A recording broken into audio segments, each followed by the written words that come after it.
Ave Dreamer, thank you for the Prime sub.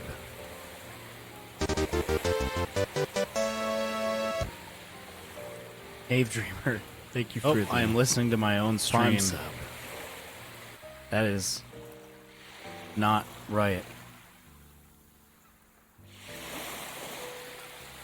So I think we should get started.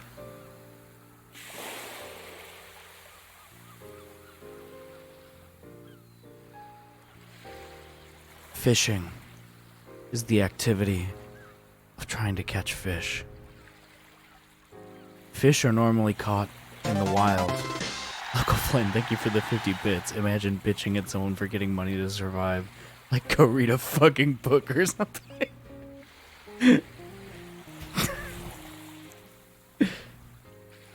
Fish are normally caught in the wild.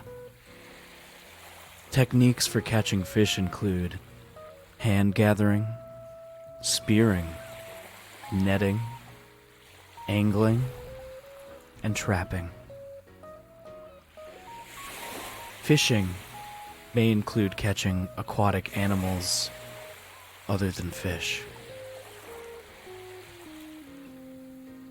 such as mollusks, cephalopods, crustaceans,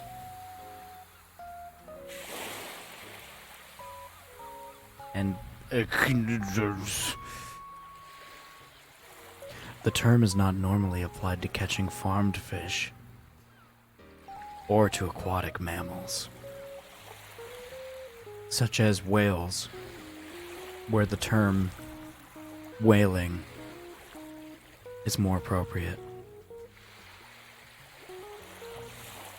In addition to being caught to be eaten, fish are caught as recreational pastimes.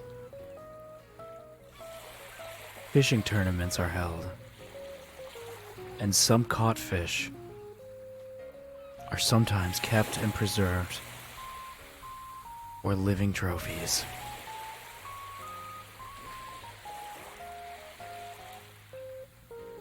When bioblitzes occur,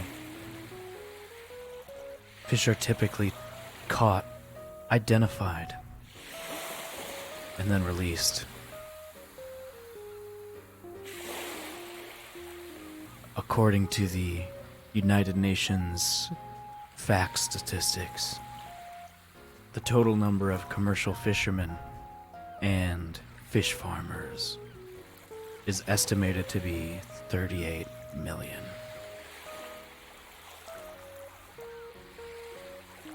Fisheries and agriculture provide direct and indirect employment to over 500 million people in developing countries.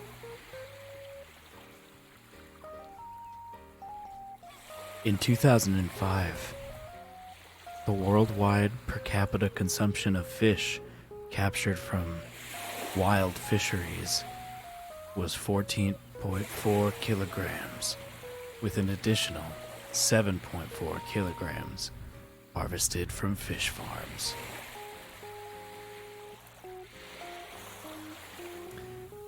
Fishing is an ancient practice that dates back to at least the beginning of the Upper Paleolithic period, about 40,000 years ago.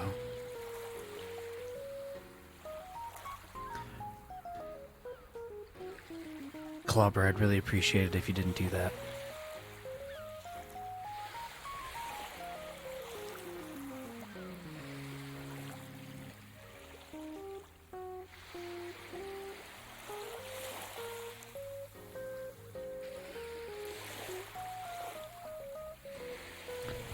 Isotopic analysis of the skeletal remains of Tianyuan man, a 40,000-year-old modern human from Eastern Asia, has shown that he regularly consumed freshwater fish. Archaeology features such as shell middens, Discarded fish bones and cave paintings show that seafoods were important for survival and consumed in significant quantities. Fishing in Africa is evident very early on in human history. Neanderthals were fishing by about 200,000. Yes, I did say that right. 200,000 BC.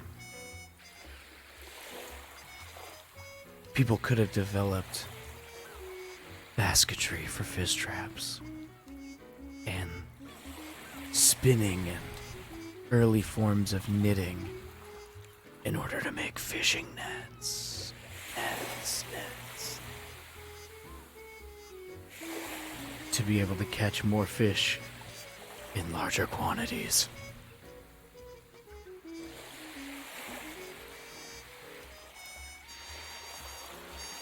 During this period, most people lived a hunter-gatherer lifestyle and were, of necessity, constantly on the move. However, where there are early examples of permanent settlements, though not necessarily permanently occupied, such as those at Lipensky Veer, they are almost always associated with fishing as a major source of food. Trawling. The British dogger was an early type of sailing trawler from the 17th century. But the modern fishing trawler was developed in the 19th century at the English fishing port of Brixham. Clever. Thank you for the $6.99. I'm going to have to ask you that you keep the copy paste to a minimum, but I do appreciate the donation.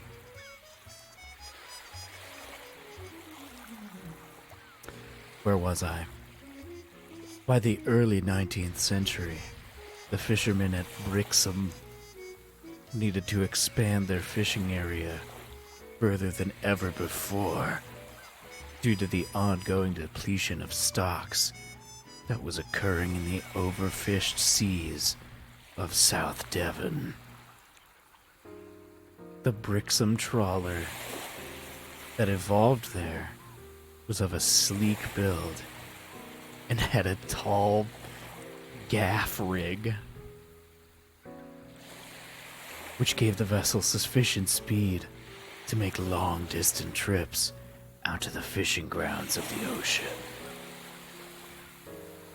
They were also sufficiently robust to be able to tow large trawls in deep water.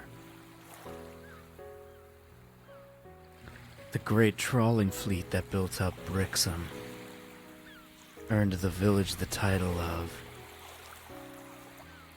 Mother of Deep Sea Fisheries. This revolutionary design made large-scale trawling in the ocean possible for the first time,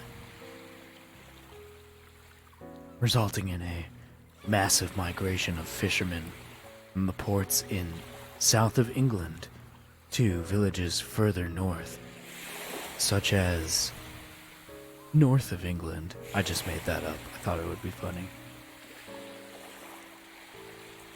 Such as Scarborough, Hull, Grimsby, Harwich, and Yarmouth.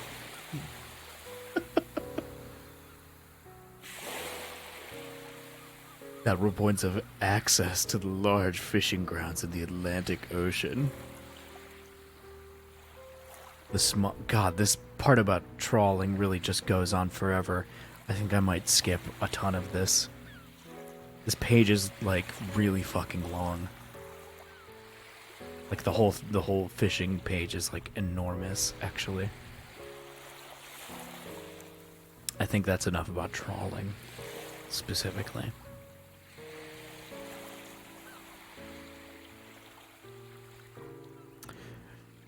Recreational fishing.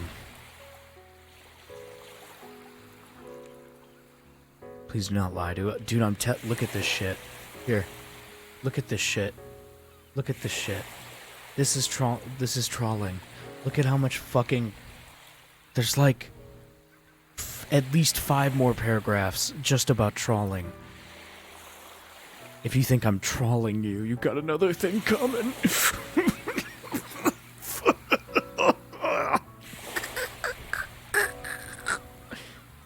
Anyway.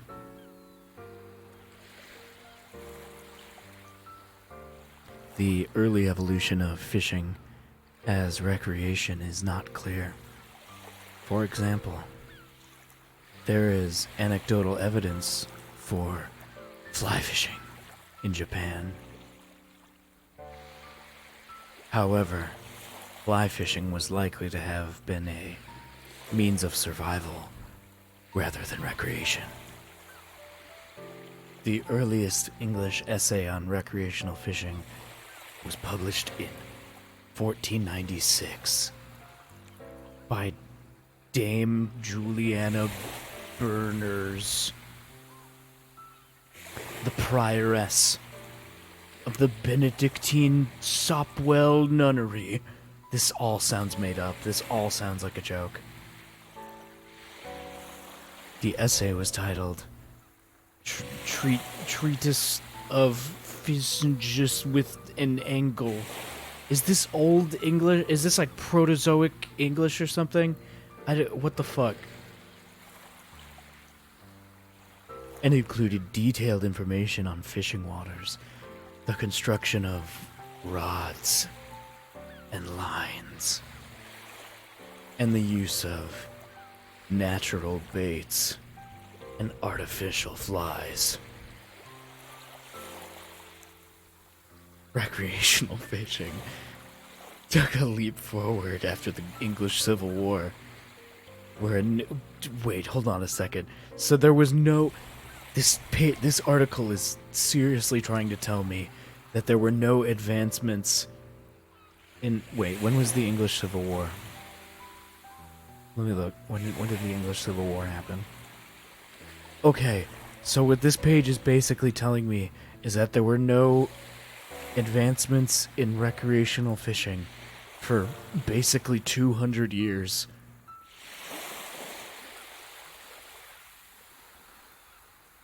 If it ain't broke, don't fix it, I guess. Recreational fishing took a great leap forward after the English Civil War, where a newly found interest in the activity left its mark on the many books and treatises? Treatises? I thought that said treaties, but I feel like I'm being tricked. That were written on the subject at the time. Complete Angler was written by Isaac Walton in 1653. Although Walton continued to add it to a...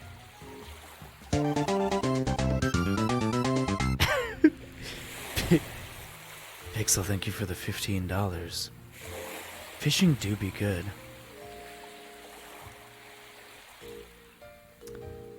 Although he continued to add to it for a quarter of a century. This guy spent 20... So what they're basically saying is this one guy who just loved fishing so much just continued to add to his book that he wrote about fishing for 25 years. What a fucking champ. What a fucking champion. And described the fishing in the Derbyshire Wye. It was a celebration of the art and spirit of fishing in prose and verse. A second part to the book was added by Walton's friend, Charles Cotton, He reached 100 in fishing. Charles Kirby designed an improvised fishing hook in 1655 that remains relatively unchanged to this day. He went on to invent the Kirby Bend, a distinctive hook with an offset point, still commonly used today. Why isn't your stream starting soon music John the Fisherman by Primus? I'll have to look into that. I just really like my intro music. It's very good. I would appreciate it if you didn't try to replace it all the time. The 18th century was mainly an era of consolidation of the techniques developed in the previous century. Running rings began to appear along the fishing rods, which gave anglers great control over the cast line.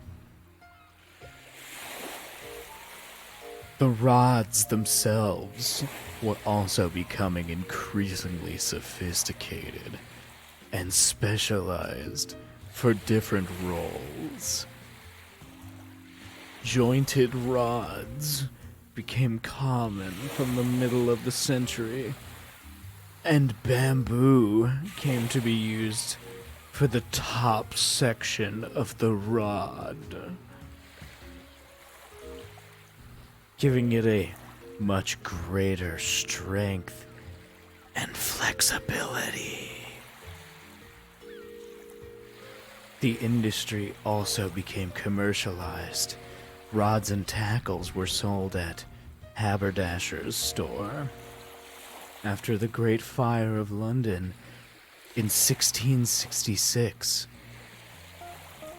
artisans moved to Redditch, which became a center of production of fishing-related products from the 1730s. Onesimus Oostenson, Mr. Oostenson, established his shop in 1761, and his establishment remained a market leader for the next century. He received a royal warrant, whoa, this guy's in trouble with the fuzz, from 3 successive monarchs, starting with King George the Fourth. The fourth? I can't tell. I think it might be the fourth. I'm not super good with Roman numerals. He also invented the multiplying winch. The commercialization of the industry came at a time of expanded interest in fishing as a recreational hobby for members of the aristocracy. The impact of the Industrial Revolution was first felt in the manufacture of fly lines.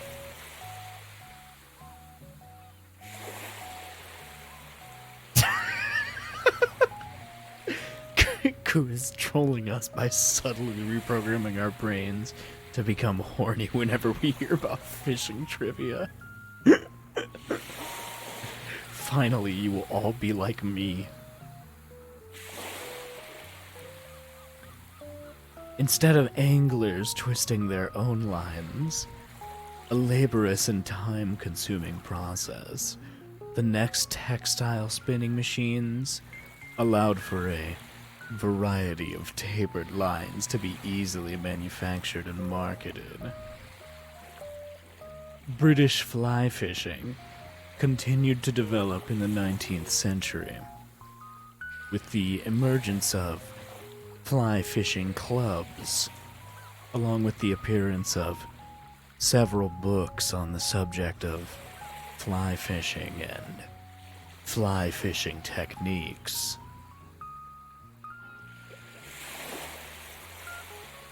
By the mid to late 19th century, Expanding leisure opportunities for the middle and lower class began to have its effect on fly fishing, which steadily grew in mass appeal. The expansion of the railway network in Britain allowed the less affluent for the first time to take weekend trips to the seaside or to rivers for fishing. Richer hobbyists ventured further abroad. The large rivers of Norway, replete with large stocks of salmon, and Salmon Fisher's Pocket Companion, published in 1848, was written by Frederick Tollfree and was a popular guide to the country. Modern reel design had begun in England during the latter part of the 18th century, and the predominant model in use was known as the Nottingham reel. The reel was a wide drum which spooled out freely and was ideal for allowing the bait to drift along way out with the current. Geared multiplying reels never successfully caught on in Britain, but had more success in the United States, where similar models were modified by George Snyder of Kentucky into his bait casting reel, the first American-made design in 1810.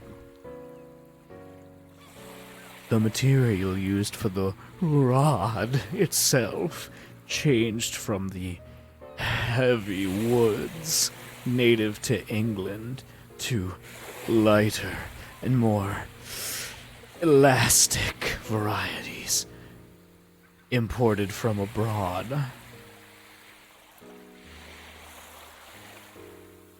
Especially from South America and the West Indies. Bamboo rods became the generally favored option in the mid-19th century, and several strips of the material were cut from the cane, milled into shape, and then glued together to form light, strong, hexagonal rods with a solid core that were superior to anything that preceded them. George Cotton and his predecessors fished their flies with long rods and light lines, allowing the wind to do most of the work of getting the fly to the fish. Tackle design began to improve from the 1880s. The introduction of new woods to the manufacture of fly rods made it possible to cast flies into the wind on silk lines instead of horsehair. People use fucking horsehair?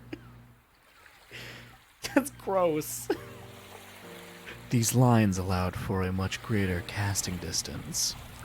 However, these early fly lines proved troublesome, as they had to be coated with various dressings to make them float, and needed to be taken off the reel and dried every 4 hours or so to prevent them from becoming waterlogged. Another negative consequence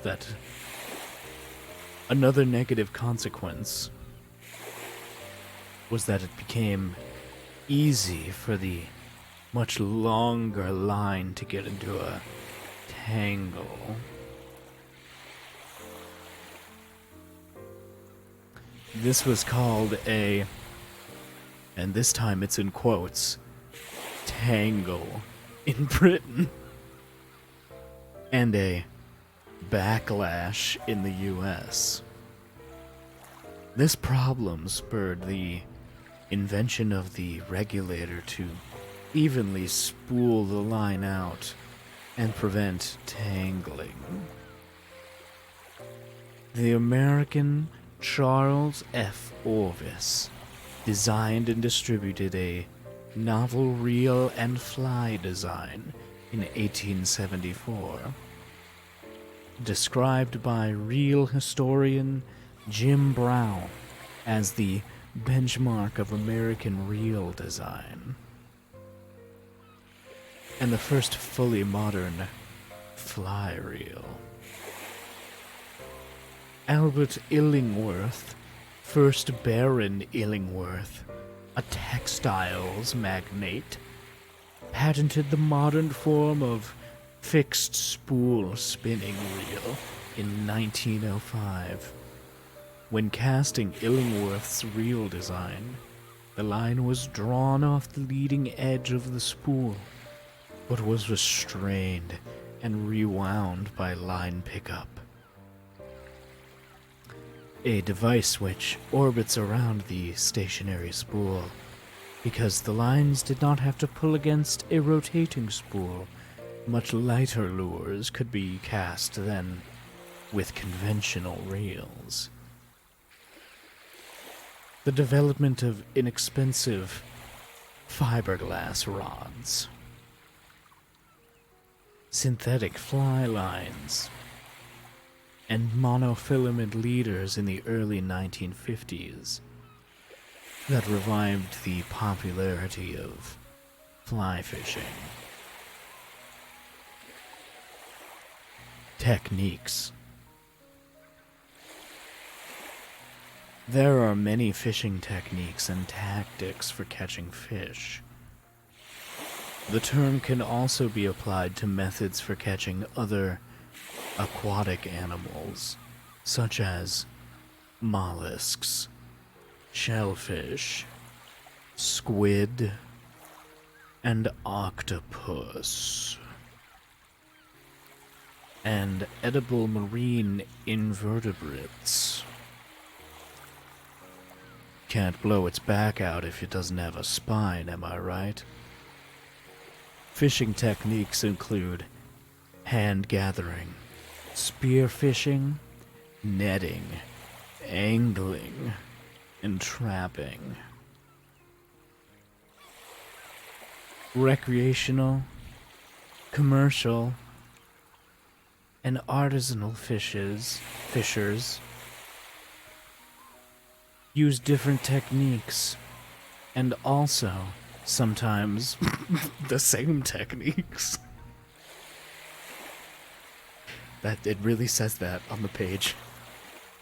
Recreational fishers fish for pleasure, sport, or to provide food for themselves, while commercial fishers fish for profit. Artisanal fishers use traditionally low-tech methods for survival in third world countries, and as a cultural heritage in other countries. Usually, recreational fishers I'll just have the Usually, recreational fishers use angling methods, and commercial fishers using netting methods. Why a fish bites a baited hook or lure involves a number of factors related to the sensory, physiology, behavior, feeding ecology, and biology of the fish, as well as the environment and characteristics of the bait, hook, or lure. There is an intricate link between various fishing techniques and knowledge about the fish and their behavior, including migration, foraging, and habitat. Why didn't you guys tell me that my taskbar has been at the bottom of the screen this whole time?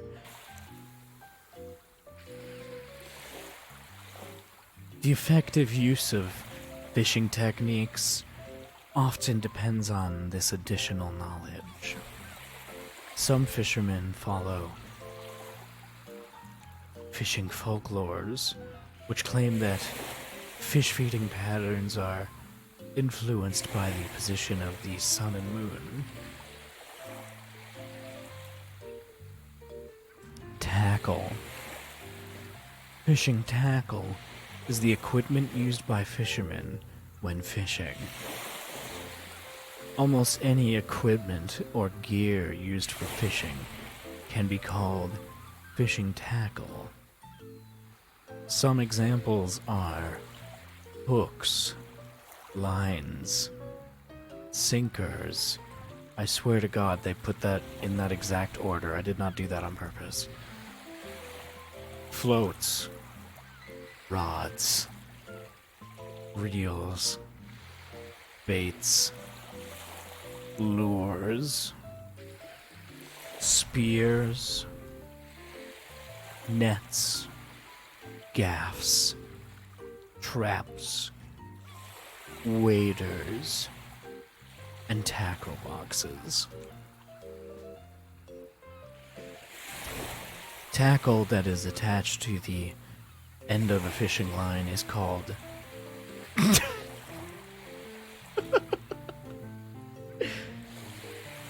terminal tackle.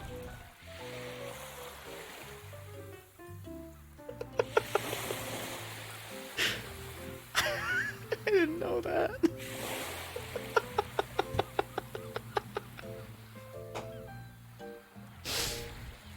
This includes this includes hooks, sinkers, floats, sorry, I can't stop laughing about terminal tackle. Leaders, swivels, split rings, and wire. Snaps, beads, spoons, blades, spinners, and clevises to attach spinner blades to fishing lures. People also tend to use dead or alive fish as another form of bait. Fishing tackle refers to the physical equipment that is used when fishing, whereas fishing techniques refers to the way the tackle is used when fishing.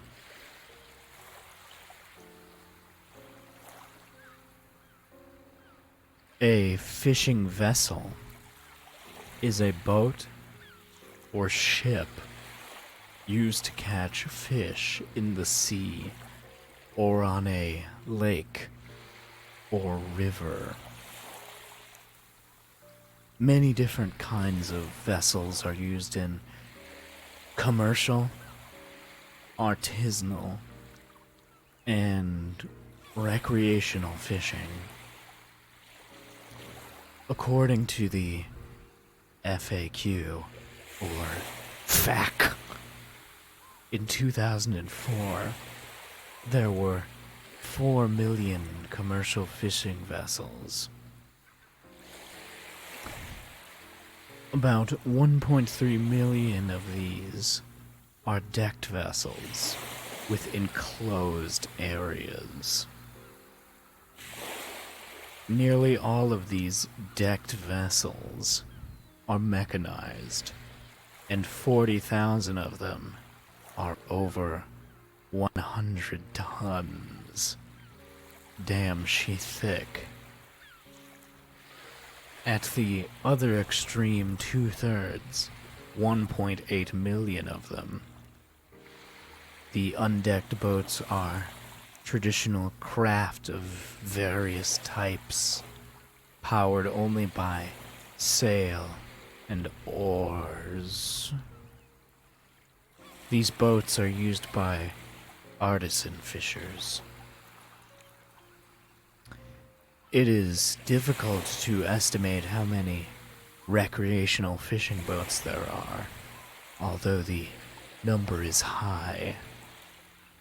The term is fluid, since most recreational boats are also used for fishing from time to time. Unlike most commercial fishing vessels, recreational fishing boats are often not dedicated to just fishing. Just about anything that will stay afloat can be called a recreational fishing boat, so long as fishermen periodically climb aboard it with the intent to catch a fish.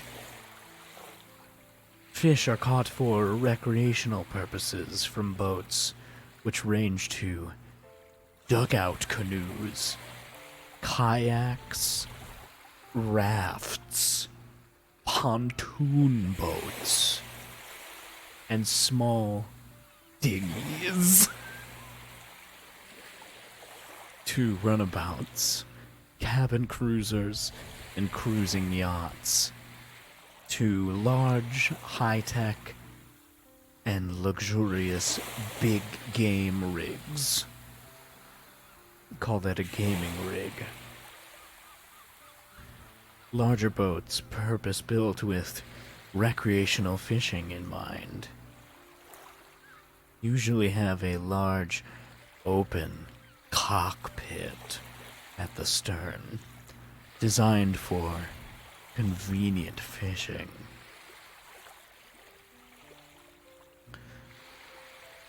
Traditional fishing is any kind of small-scale, commercial, or subsistence fishing practices using traditional techniques such as a rod and tackle, arrows,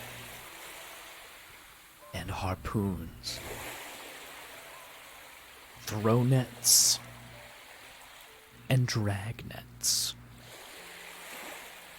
Recreational and sport fishing are fishing primarily for pleasure or competition.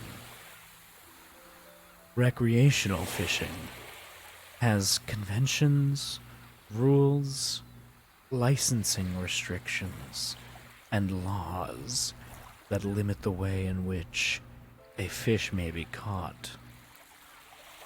Typically, these prohibit the use of nets and the catching of fish with hooks not in the mouth.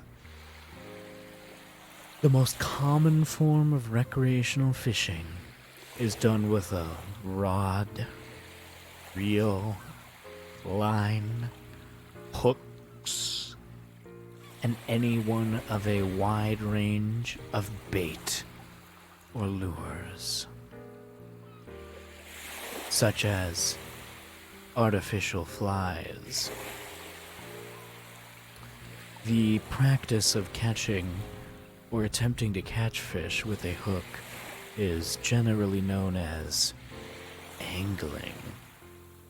In angling, it is sometimes expected or required that fish be returned to the water. In parentheses, catch and release. Recreational or sport fishermen may log their catches or participate in fishing competitions.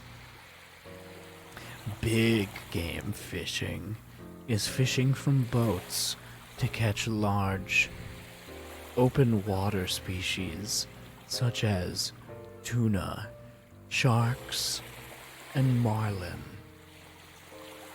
Sport fishing, sometimes game fishing, is recreational fishing where the primary reward is the challenge of finding and catching the fish rather than the culinary or financial value of the fish's flesh. Fish sought after include tarpon, sailfish, mackerel, and many others.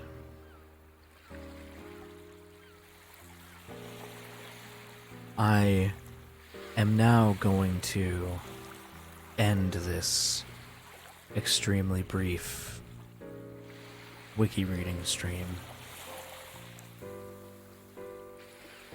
I will see you all tomorrow. And may God have mercy on your soul.